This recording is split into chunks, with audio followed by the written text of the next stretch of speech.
તો આ સાથે અન્ય સમાચારની વાત કરીએ તો અમદાવાદના ઓઢવ નજીક આવેલા સિંગરવા ગામમાં પ્લાસ્ટિકના ગોડાઉનમાં આગ લાગવાની ઘટના બની છે।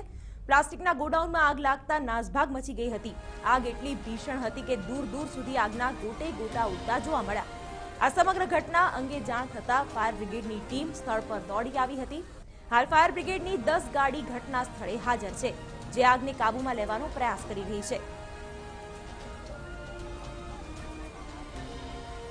અત્યારે દ્રશ્યોમાં પણ આગની ભીષણતા જોઈ શકાય છે। આગ એટલી વિકરાળ છે કે તેને બુઝાવવામાં પણ જહેમત ઉઠાવી રહી છે ફાયર વિભાગની ટીમ। ફાયર વિભાગની 10 ગાડી અત્યારે ઘટના સ્થળ પર છે। આગને કાબૂમાં લેવાની અત્યારે કામગીરી કરાઈ રહી છે। અમદાવાદના સિંગરવામાં પ્લાસ્ટિકના ગોડાઉનમાં આ આગ લાગી છે, ત્યારે ફાયર વિભાગની 10 ગાડીઓ અત્યારે ઘટના સ્થળે હાજર છે અને સતત આગ બુઝાવવાનો પ્રયાસ થઈ રહ્યો છે। સંવાદદાતા જિગ્નેશ પટેલ ફોન લાઈન પર જોડાઈ ગયા છે। જિગ્નેશ, હાલ આગને લઈને શું સ્થિતિ?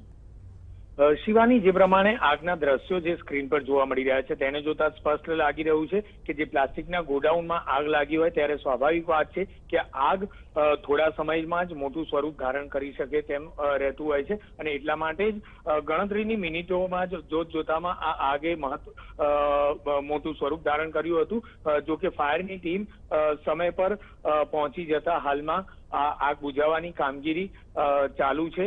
9 જેટલી ફાયરની ગાડી કામ પર લાગી છે, ટીમો કામ પર લાગી છે કે જેઓ પ્રયત્ન કરી રહ્યા છે કે વહેલામાં વહેલી તકે આ આગ બુઝાવી શકાય, તેના પર કંટ્રોલ મેળવી શકાય, કારણ કે જે આગ લાગી છે તે આજુબાજુના અન્ય વિસ્તારોમાં ન પ્રસરાય અને લોકોમાં અરેરાટી ન ફેલાય તે માટેના પણ પ્રયત્નો ફાયર વિભાગની ટીમ દ્વારા કરવામાં આવી રહ્યા છે। શિવાની, જિગ્નેશ, આભાર માહિતી માટે। તો અત્યારે તો આગ વધુ ન પ્રસરે તે પ્રાથમિકતા અને આગ પર વહેલી તકે કાબુ મેળવવા માટે અત્યારે ફાયર વિભાગની ટીમો લાગી ગઈ છે। 9 જેટલી ફાયર વિભાગની ગાડીઓ અત્યારે ઘટના સ્થળે હાજર છે અને આગ પર કાબુ મેળવવાનો પ્રયત્ન પણ કરાઈ રહ્યો છે। ત્યારે ગોડાઉનમાં આગ લાગી છે, પ્લાસ્ટિકનું ગોડાઉન હતું, જેથી આગે વધુ જલ્દી પ્રસરી હોવાનું પણ સામે આવ્યું છે।